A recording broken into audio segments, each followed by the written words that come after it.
పాత్రికేయ మిత్రులందరికీ ముఖ్యంగా ఈ మీడియా సమావేశం యొక్క ముఖ్య ఉద్దేశం ఏమంటే కడప నగరపాలక సంస్థలో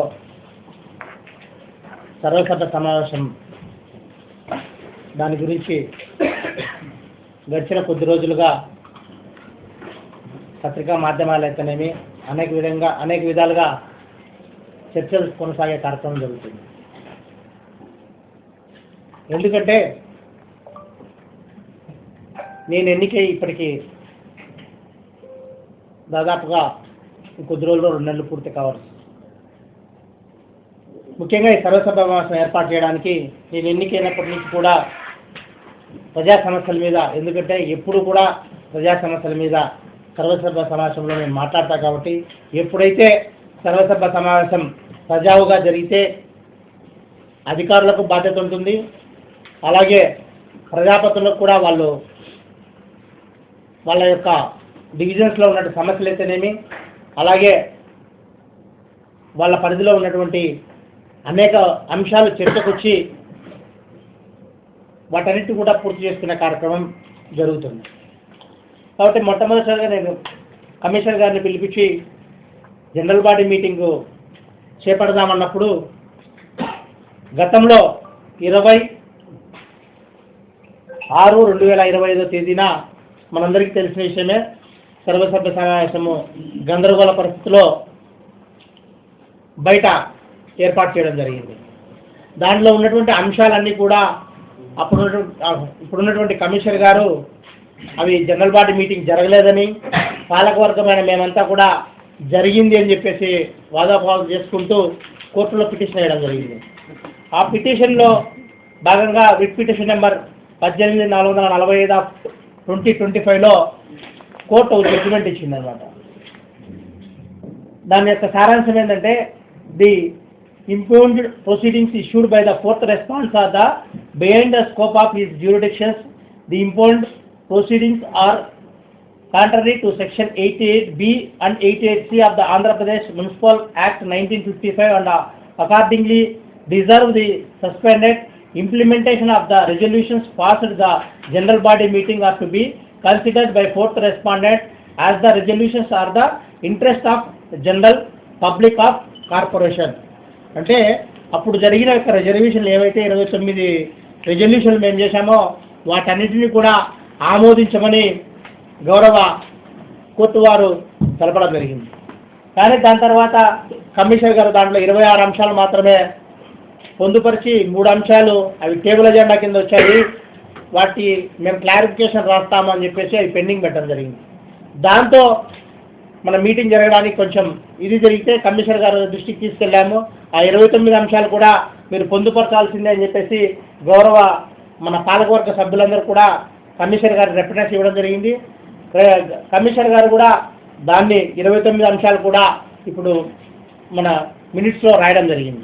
రాసిన తర్వాత మనం ఏదైతే అజెండా ప్రిపేర్ చేయాలని చెప్పేసి 12 జనవరి తేదీన సెక్రటరీ గారికి ఒక లెటర్ ఇవ్వడం జరిగింది. అదందరూ కూడా మీకు పాత్రికేయ మిత్రులకు ఇవ్వడం జరిగింది. I will inform to you that you are hereby instructed to prepare the budget estimations along with agenda for the ensuring the general body meeting of Kadapa Municipal Corporation అని చెప్పేసి 12 జనవరి 2023 తేదీ సెక్రటరీకి లెటర్ ఇవ్వడం జరిగింది.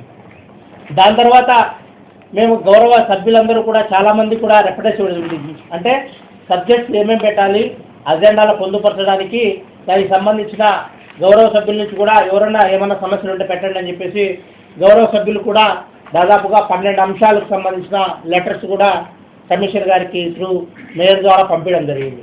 పంపించిన తర్వాత దీనికి సంబంధించి ఏంటంటే కనుక మెయిన్ మనకి ఇష్యూ జరుగుతున్నది అంటే బడ్జెట్ ఇష్యూ ఒకటి, దాని తర్వాత కార్పొరేషన్కి సంబంధించిన మీటింగు ఏదైతే మనకి యాక్ట్లో చెప్తుందో 3 నెలలకు ఒక మీటింగు, దాని తర్వాత 6 నెలల లోపల 2 మీటింగులు జరపాలని చెప్పేసి మనకు చెప్తుందో దాని ప్రకారం అజెండా కూడా ప్రిపేర్ చేశాం. దీంట్లో ఏంటంటే ఏదైతే గౌరవ సభ్యులు ఇచ్చినారో వాటిని, అలాగే 15వ ఆర్థిక సంఘానికి సంబంధించిన ప్రపోజల్స్ ఏదైతే ప్రభుత్వానికి పంపించాలో అవి కూడా చేర్చి చెప్పమని చెప్పి అధికారులకు సూచించడం జరిగింది. కానీ అధికారులు ఈ రోజు వరకు కూడా అజెండా కాపీ మనకు ప్రిపేర్ చేయలేదు. అందుకే ఈరోజు మళ్ళా ఒక రిమైండర్ లెటర్ కూడా సెక్రటరీకి ఇవ్వడం జరిగింది 28/1/2026 తేదీన. దీనికి సంబంధించి అజెండా కాపీ వచ్చిన తర్వాత మా గౌరవ సభ్యులందరం కూడా కూర్చొని తప్పకుండా సాధారణ సమావేశము అలాగే బడ్జెట్ మీటింగు డేట్ కూడా, ఎందుకంటే మళ్ళా మనకు ఫిబ్రవరిలో అసెంబ్లీ సమావేశాలు ఉంటాయి కాబట్టి అంత లోపలనే మీటింగ్ పెట్టాలన్న ఉద్దేశంతోనే మా పాలకవర్గం అంతా ఉంది. దానికి సంబంధించి అజెండా ఈ అనేక నెలలుగా మన సాధారణ నిధుల్లో ఇబ్బందులు పడే పరిస్థితి ఉంది. ఎందుకంటే దాదాపుగా మన బడ్జెట్లకు సంబంధించి ఎక్కువ నిధులు మనకు స్టాంప్ డ్యూటీ నుంచి వస్తాయి. దాదాపుగా మనకు 1,50,00,000 వస్తే 36 నెలల నుంచి కూడా ₹1 మన అకౌంట్కి జమ కాలేదు. దాదాపుగా 54 కోట్ల రూపాయలు ఆ నిధులు. అలాగే అమృత్కు సంబంధించి మనకు దాదాపుగా 43 కోట్లు మనకు ఫేజ్ 1లో రిలీజ్ అయితే వాటికి సంబంధించి ఆ కాంట్రాక్టర్ చేయకపోవడం వల్ల 17 కోట్లు ల్యాప్స్ అయింది. ఆ నిధులకు సంబంధించిన ఇంతవరకు కూడా ఎక్కడ గందరగోళ పరిస్థితి నిలబడింది. దాంతోపాటు మన బీపీఎస్, ఎల్ఆర్ఎస్ అలాగే బిల్డింగ్ అప్లికేషన్స్ అంటే మన యొక్క ప్లాన్ అప్రూవల్కి సంబంధించిన అమౌంట్ కూడా ఇంతవరకు దాదాపుగా 2 సంవత్సరాల నుంచి మన అకౌంట్లోకి క్రెడిట్ కావడం లేదు. దాంతోపాటు ఈ కార్పొరేషన్ మనకు తెలుగుదేశం ప్రభుత్వం, కూటమి ప్రభుత్వం వచ్చిన తర్వాత ఈ క్లాప్ యూజర్ ఛార్జీలను ప్రజల నుంచి వసూలు చేయొద్దని చెప్పేసి నిర్ణయం తీసుకోవడం.